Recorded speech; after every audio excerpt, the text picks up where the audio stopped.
Évangile de Jésus-Christ selon saint Matthieu, chapitre 10, des versets 24 à 33. En ce temps-là, Jésus disait à ses apôtres: Le disciple n'est pas au-dessus de son maître, ni le serviteur au-dessus de son Seigneur.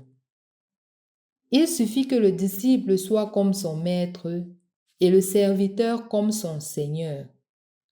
Si les gens ont traité de Belzéboul le maître de maison, ce sera bien pire pour ceux de sa maison. Ne craignez donc pas ces gens-là. Rien n'est voilé qui ne sera dévoilé, rien n'est caché qui ne sera connu. Ce que je vous dis dans les ténèbres, dites-le en pleine lumière. Ce que vous entendez au creux de l'oreille, proclamez-le sur les toits. Ne craignez pas ceux qui tuent le corps sans pouvoir tuer l'âme. Craignez plutôt celui qui peut faire périr dans la géhenne l'âme aussi bien que le corps. 2 moineaux ne sont-ils pas vendus pour 1 sou? Or, pas un seul ne tombe à terre sans que votre Père le veuille. Quant à vous, même les chevaux de votre tête sont tous comptés. Soyez donc sans crainte, vous valez bien plus qu'une multitude de moineaux.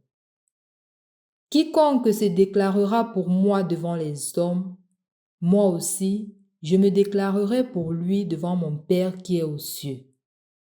Mais celui qui me reniera devant les hommes, moi aussi, je le renierai devant mon Père qui est aux cieux. Au nom du Père et du Fils et du Saint-Esprit. Amen. Le soit Jésus-Christ. Chers frères et sœurs dans le Christ, parfois nous croyons que suivre Jésus n'est qu'une succession de bonheur.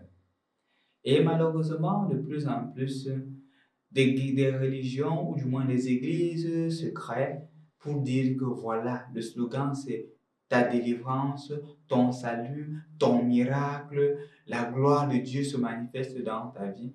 Et de plus en plus, nous entrons dans ces religions-là, croyant que entrer dans ces religions implique la fin de nos souffrances.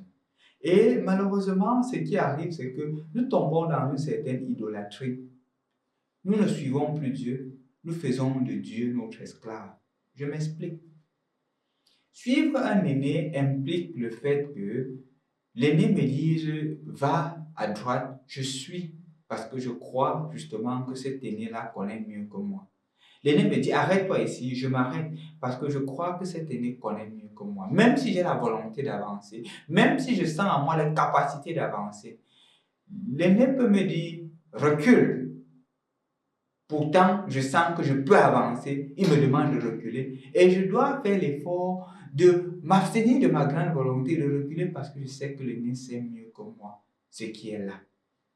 Maintenant, si c'est à moi de dire à l'aîné que je veux avancer et que je ne veux pas écouter l'aîné, puisque je veux avancer et je dis à l'aîné, permets-moi d'avancer, l'aîné devient mon esclave. Permets-moi de m'arrêter. L'aîné devient mon esclave. Permets-moi de reculer. Et je veux reculer. Et l'aîné dit, vas-y. L'aîné devient mon esclave. Je ne suis plus l'aîné, mais je me fais suivre par l'aîné. En effet, le christianisme, le catholicisme a pour mission de faire de nous des serviteurs de Dieu et jamais des esclaves, ou de faire de Dieu notre esclave ou notre serviteur. C'est pour cela que Jésus dit dans l'évangile d'aujourd'hui, le maître a subi et le disciple n'est pas plus grand que son maître. La difficulté doit faire partie du chemin du chrétien. La difficulté doit faire partie du chemin de l'homme qui est à la suite de Dieu. Pas parce que Dieu aime la difficulté, mais parce que ça fait partie de son cheminement, ça fait partie de l'humanité. Jésus aussi a subi des difficultés.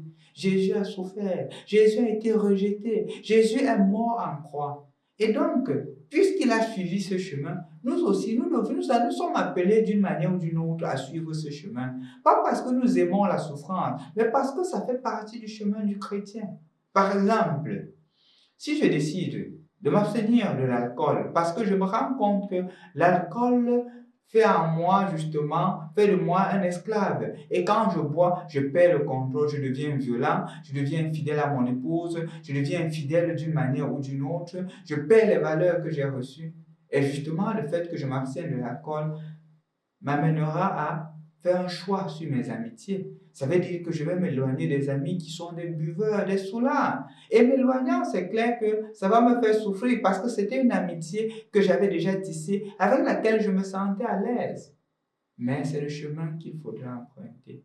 Et parfois, je serai critiqué, je serai humilié, je serai même insulté à cause de ces choix-là. Ça fait partie des souffrances de celui qui suit le Christ. Et donc, mon frère, ma soeur, ne tombe pas dans l'illusion de ceux qui te font croire que parce que tu entres dans leur église, parce que tu es ici, là, le bonheur sera acquis une fois pour toutes. C'est faux. La suite du Seigneur est normale s'il y a des difficultés. D'ailleurs que lui, notre Maître Jésus, a souffert.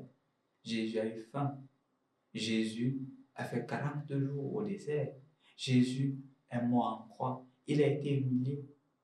À la différence des autres, c'est que Jésus finit par devenir vainqueur. Toi aussi, dans tes souffrances, dis-toi que c'est un passage. La différence entre nous et les autres, c'est que nous finirons vainqueurs dans cette vie comme dans l'autre.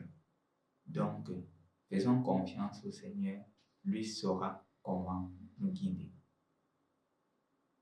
Au nom du Père et du Fils et du Saint-Esprit. Amen.